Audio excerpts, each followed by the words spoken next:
Beşinci mikrofon. Рахмат, Дасан Испекович. Урматтуу коллегалар, бұл жерде бардық болған процедуралардың бары бұзылып атат. Бұл мыйзам долбоорун карага тура эмес азыр караган. Биринчиден күн тартибинде кечөөндө бүгүн да жок болчу. Эртеменге чейин жок болчу. Мындай орчундуу маселе комитеттин кароосунда да болгон эмес, Канат Керезбекович. Мындай орчундуу мамлекетке чечим чоң мындай өзгөрүүлөрдү алып келе турган мыйзамды отурум өткүзүш керек. Сиз опростун путем эле алып келатасыз. Экинчиден, Канат Керезбекович, 5% боюнча ноябрдан коомдук угуу болуп, 6 декабрда төрагага жөнөтүлүп, сизге жөнөтүлгөн. Кереги жок заключенияларга сиз жөнөтүп, өкмөткө кереги жок. Мыйзамга талап келбеген, тура келбеген нерселерге жөнөтүп атасыз. Канат Керезбекович, сиз регламентти сактаган адам катары бул жерде бузуп отурасыз. Үзгүлтсүз сиз отставкага кетишиңиз керек. Сиз бузуп атасыз мыйзамды. Доктор юридических наук деп биздин юриспруденциянын бүгүн акыбалына ыйлаш керек. Интеллигентті адамдар доктор наук болот, доктор юридикалык наук болот. А сиз болсо берде аны уяткарып, көптөгөн академиктердин бетине кара көө жаап жатасыз. Уят болот мындай регламентти үчүнтүп бузуп алып келген мыйзамыңызды. 5%ды адилеттиги үчүн биринчи же четке кагыңыз, же талкууга коюңуз. Силердин комитетиңерде фракциялардын жетекчилери отурат, вице-спикерлер отурат, жогорку кеңештин жетекчилери отурат. Ошо жерге чакырып, отурум өткүзүп, чечим кабыл алып, андан кийин чыгарсаңыз болмок. 7% деле андан кийин логично колдоп берет элек. Бирок одоно бузуп регламентти, алдын ала материал таркатпай, бүгүн тез убакытта киргизип туруп, мурунку инициаторлорго айттырбай туруп киргизгениңиз. Бул абдан уятка да, сиздин этикаңызга да сыйга келбеген нерсе. Мирлан Канатбекович, эми эмоция калтырбаңыз. Бул менин чечимим эмес, бул комитеттин чечими. Регламент эч кандай бузулган жок. Бир нече жолу сиз менен мен жекеде жолуккам. Мен муну айтпай эле коеюн деп, муну айтайын. Анткени мен доктор наукта атасыз. Бул эч кандай Сабырда болуңуздар. сиз болсо Регламентти коймайлы. комментарий бербеңиз. Мен өзүм жооп берейин. Сиз сүйлөдүңүз да. Мирлан Канатбекович, сабырда болуңуз.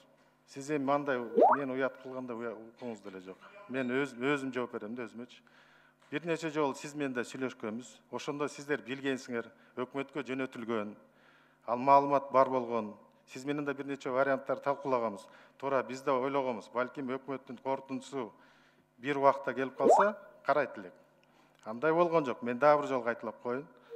Өкмөттүн корутундусу мына бүгүнкү мыйзам долбоор боюнча 2 апрелде келген. Исхак Абсаматовдун айтып аткан долбоор боюнча 12 майда келип атат. Бул жерде 22 киши демилгечи.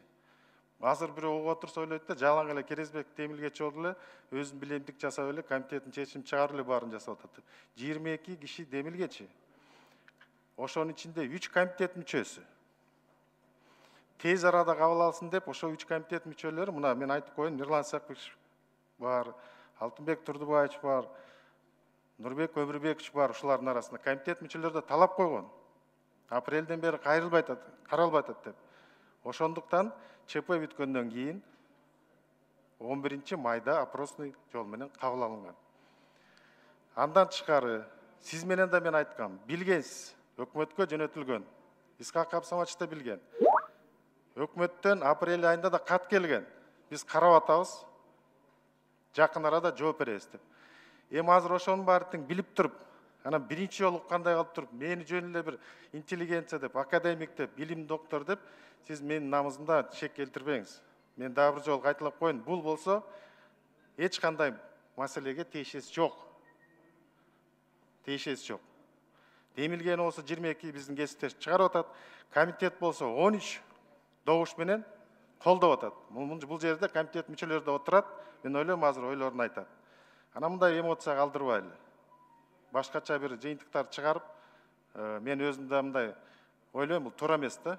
Жалаң эле мен деле бир өзүнчө эле күнөөлүү кылып, мен өзүм чыгарып эле бул мыйзам долбоорун өзүм киргизип аткансым. Урматтуу кесиптештер, бир нерсени эстетип коеюн. Бүгүн мына 14 май Бул мыйзам долбоору конституциялык мыйзам. Бул 3 окуудан өтүш керек. Биз кечигип атабыз. Кечигип атабыз. 3 окуудан өтүш керек, андан кийин мамлекет башчысы караш керек, кол коюш керек. Мына ошон үчүн биз бул маселени чечиш керекпиз. Бул жерде эч кандай жеке кызыкчылык жок. Ана мен суранам, менде айтчу сөздөр көп. Этиканы сактайлы. Анан калп эле мен тиги кошкондо болбойт да. Анан комитет мүчөлөрү да катышып атасыздар, лидер фракциялар катышып атасыздар, өзүңөрдүн позицияларды айткыла. Силер да колдогонсуңар.